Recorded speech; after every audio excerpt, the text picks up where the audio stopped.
Frères et sœurs paroissiens, la paix soit avec vous. Mais alors, j'ai une nouvelle question. Pourquoi demander des bénédictions? Alors, il y a comme trois grands mouvements dans toute vie. Il y a d'abord la création. On a été créé par Dieu.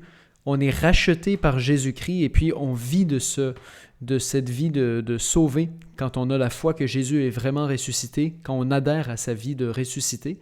Et puis ensuite, il y a le don de l'Esprit Saint qui nous fait vivre ce qu'on appelle la sanctification. La sanctification de notre âme, la purification de notre âme, l'unification de notre âme. Et donc, les bénédictions, ce ne sont pas des sacrements, ce sont des sacramentaux, c'est-à-dire qu'ils sont ordonnés au sacrement. Donc, par exemple, le sacrement, il confère la grâce de l'Esprit Saint avec certitude. Lui, la bénédiction, elle ouvre, elle prépare à recevoir la grâce et à y coopérer. Alors, les bénédictions, qu'on appelle un sacramental, eh bien, elle est ordonnée à la sanctification de notre âme.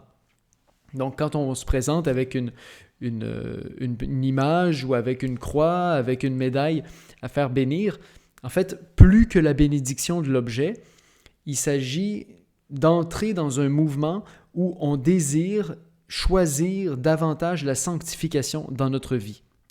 Il y a certaines bénédictions qui ont un sens cultuel et liturgique. Par exemple, quand on bénit et consacre des églises, des cloches, des autels, des calices, quand on bénit les huiles saintes, il y a aussi le cierge pascal qu'on bénit dans le cadre d'une liturgie. Donc ça, c'est des bénédictions vraiment liées à la liturgie.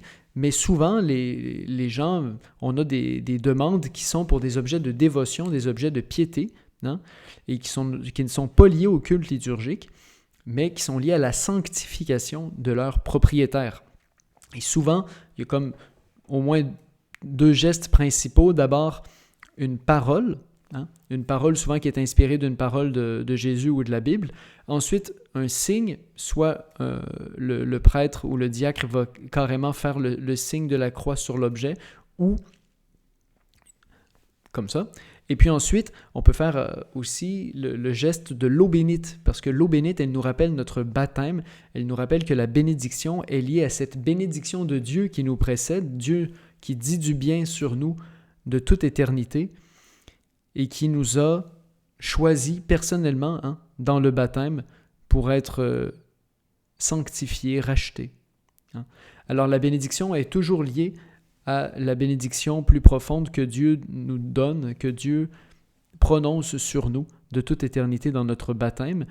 Et nous, lorsque nous demandons une bénédiction, eh bien, nous disons déjà du bien de Dieu et nous demandons aussi qu'on nous rappelle que Dieu dit du bien de nous. Alors voilà, je vous lis un petit extrait du rituel des bénédictions. On peut bénir des personnes, on peut bénir des objets, des bateaux, un paquet de choses. On peut aussi bénir les activités humaines. Là, ici, je vous parle surtout de bénédiction des objets de dévotion, puisque c'était là-dessus la question. Donc, je vous lis un extrait du rituel sur la bénédiction des objets de dévotion. Les objets de piété que vous avez apportés pour bénir expriment votre foi d'une certaine manière, car ils ont pour rôle de vous rappeler l'amour de notre Seigneur et d'augmenter votre confiance dans l'aide de la Vierge Marie et des saints.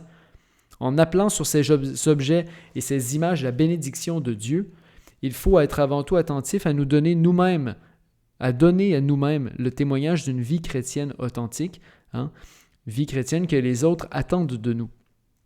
Et alors, le prêtre peut dire « Tu es béni, Seigneur, source et origine de toute bénédiction, toi qui te réjouis de la piété de tes fidèles, regarde avec bonté tes serviteurs qui désirent porter ces signes de foi, fait qu'ils cherchent, en les portant, à être transformés dans l'image de ton Fils. » Alors c'est bien ça la sanctification, à être toujours transformé davantage dans l'image du Fils bien-aimé.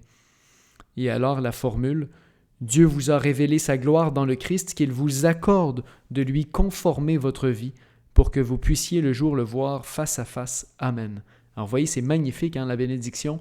On devrait en demander tous les jours, se bénir entre nous, même les laïcs, se bénir entre nous.